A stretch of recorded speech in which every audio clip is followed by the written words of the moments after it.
নমস্কার বন্ধুরা, আজ আমরা আলোচনা করব ভারতের অন্যতম পবিত্র ধাম পুরীর শ্রী জগন্নাথ দেবের রহস্যময় আবির্ভাবের কাহিনী নিয়ে। আপনারা কি জানেন কেন জগন্নাথ দেবের মূর্তি অসম্পূর্ণ, কেন তার হাত বা পা নেই, আর কেনই বা বলা হয় যে শ্রীকৃষ্ণের জীবন্ত হৃদয় আজও এই মূর্তির ভেতরে স্পন্দিত হয়। আজকের ভিডিওতে আমরা পুরাণ ও লোকগাথা থেকে জানব ভগবান শ্রীকৃষ্ণের জগন্নাথ রূপে আবির্ভূত হওয়ার সেই রোমাঞ্চকর ইতিহাস।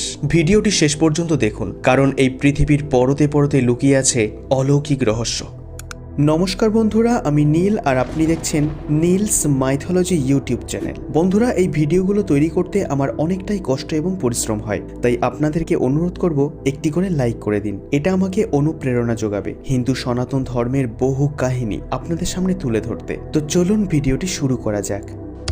এই কাহিনীর শুরু হয় মহাভারতের যুদ্ধের পর। পুত্র শোকে কাতর গান্ধারী শ্রীকৃষ্ণকে অভিশাপ দিয়েছিলেন তার বংশ একইভাবে ধ্বংস হবে। ৩৬ বছর পর যদুবংশ ধ্বংস হলো এবং দ্বারকা সমুদ্রে তলিয়ে গেল। একদিন প্রভাস তীর্থে এক গাছের নিচে বিশ্রামরত অবস্থায় জরা নামক এক ব্যাধের তীরে ভগবান শ্রীকৃষ্ণ দেহ ত্যাগ করেন। এরপর অর্জুন যখন তার শেষকৃত্য সম্পন্ন করেন, তখন দেখা যায় একটি অলৌকিক ঘটনা। শ্রীকৃষ্ণের সমস্ত নশ্বর দেহ পঞ্চভূতে বিলীন হলেও তার হৃৎপিণ্ড অগ্নিতে ভস্মীভূত হল না, সেটি জীবন্ত এবং জ্যোতির্ময় অবস্থায় থেকে গেল। অর্জুন তখন সেই পবিত্র হৃদয়টিকে একটি চন্দন কাঠের খণ্ডের উপরে রেখে সমুদ্রে ভাসিয়ে দিলেন। সেই কাঠের খণ্ডটি ভাসতে ভাসতে ওড়িশার উপকূলে পৌঁছায়। সেখানে শবর আদিবাসীদের প্রধান বিশ্ব বসু এটি খুঁজে পান। তিনি বুঝতে পারেন এটি স্বয়ং পরমাত্মার অংশ। তিনি একে একটি গোপন গুহায় স্থাপন করে নীলমাধব রূপে পূজা করতে শুরু করেন। বছরের পর বছর এই পুজোর কথা বাইরের পৃথিবী জানত না। অবন্তীর রাজা ইন্দ্রদ্যুম্ন ছিলেন পরম বিষ্ণু ভক্ত। তিনি এই নীলমাধবের মহিমা শুনে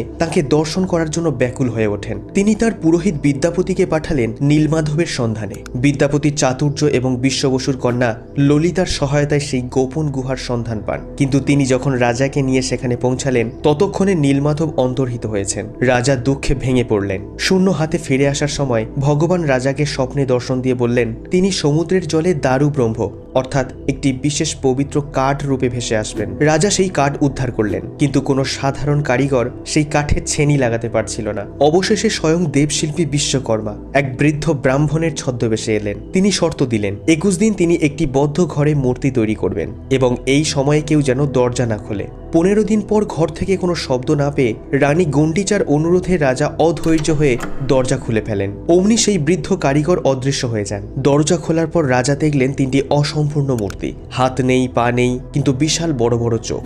রাজা নিজের ভুলের জন্য অনুতপ্ত হলেন, কিন্তু আকাশবাণী হলো যে ভগবান এই রূপেই কলিযুগে ভক্তদের দর্শন দিতে চান। সেই পবিত্র দারু ব্রহ্মের ভেতরেই শ্রীকৃষ্ণের সেই অমর হৃদয়টি স্থাপন করা হয়, যাকে আজ আমরা ব্রহ্ম পদার্থ বলি। এভাবেই ভগবান শ্রীকৃষ্ণ জগন্নাথ রূপে পুরীতে আসীন হলেন। আজও প্রতি ১২ বছর অন্তর নব কলেবর উৎসবের মাধ্যমে জগন্নাথ দেবের বিগ্রহ পরিবর্তন করা হয়, কিন্তু সেই অলৌকিক ব্রহ্ম পদার্থ এক মূর্তি থেকে অন্য মূর্তিতে স্থানান্তরিত হয়। জগন্নাথ দেব কেবল একটি মূর্তি নন, তিনি কোটি কোটি ভক্তের বিশ্বাস। তো এই ছিল ভগবান শ্রীকৃষ্ণ কিভাবে পুরীর জগন্নাথ রূপে আবির্ভূত হলেন তার সংক্ষিপ্ত কাহিনী।